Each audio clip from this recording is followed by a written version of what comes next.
Illustre inconnu qui voulait prouver qu'un blanc avait sa place dans le merveilleux monde du rap, faire la rime s'est avéré immensément rentable. Cela a pris autant de temps à Vanilla Ice de gagner 18 millions que de se refaire une coiffure. On a vendu toutes les copies de son premier disque en seulement quelques jours, lui permettant ainsi de devenir la première chanson rap à atteindre le sommet du palmarès américain. Ses chiffres de vente atteignaient 4 fois la mention platine. Se roudant littéralement dans ses redevances, le chanteur se paie pour un peu moins de 4 millions de dollars une gentille maison nichée au bord de la mer située dans la communauté artistique de Miami. Cette superbe résidence de 14 pièces réparties sur 8000 pieds carrés est bâtie sur une propriété de près d'1 acre de superficie. Elle a été adaptée à la personnalité de son propriétaire grâce à un investissement additionnel d'1 million de dollars. Cet investissement est tout à fait remarquable si l'on considère que quelques semaines avant la sortie de ce succès en 90, Vanilla était sans le sou inconnu de tous, tentant de se faire un nom dans un concours de jeunes talents à Dallas. Même que 4 ans plus tôt, il était un adolescent en feu qui passait un cheveu de se retrouver à l'ombre. Je me suis fait poignarder à 5 reprises et j'ai failli y passer.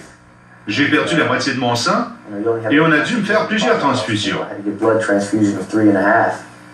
Sortant d'un coma qui avait duré au moins 48 heures, il a eu une révélation qui a changé sa vie dramatiquement. J'ai senti que Dieu était dans la chambre. Mes amis me disent que je suis fou, mais quand même. Il m'a donné une deuxième chance et il fallait que j'en profite. Henry Van Winkle est né à Miami. Sa mère, professeure de piano, se remarie avec un vendeur d'automobiles et l'autre jeune homme en profite pour découvrir et se laisser aller au rythme de la rue. Surnommé Vanilla Ice par ses copains noirs, Robbie n'était vraiment pas intéressé à l'école. Il préférait de beaucoup apprendre le langage, le mouvement et les sons de la vie. Je faisais du breakdancing devant les centres d'achat. La musique m'avait toujours intéressé. Je me faisais quand même une trentaine de dollars par jour et je mangeais toute la journée. Pas si mal pour un jeune de 14 ans.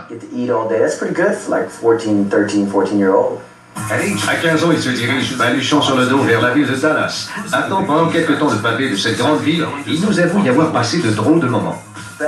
J'ai fait des conneries, de vraies bêtises, que je devais sans doute faire.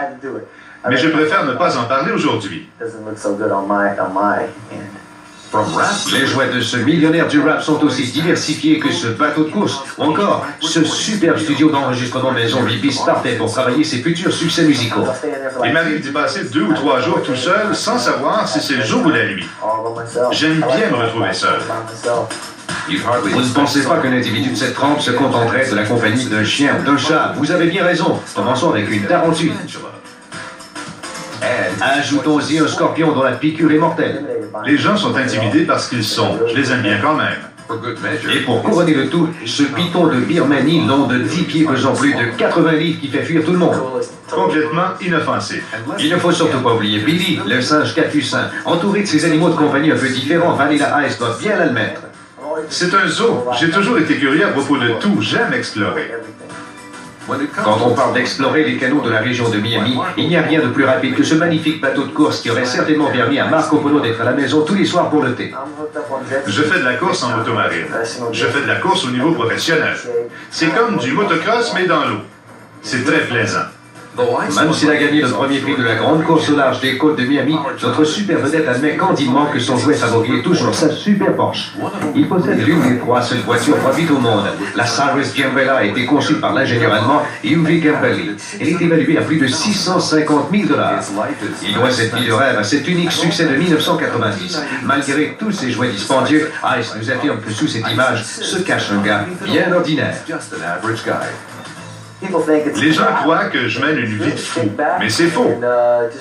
Le secret est de tout prendre du bon côté, car on ne vit qu'une seule fois. Je suis un gars bien normal. La majorité des gens passent toute leur vie à chercher la réussite, alors que d'autres semblent l'attirer. Pour Vanilla Ice, ce fut instantané, comme cela ne semble arriver qu'en Amérique.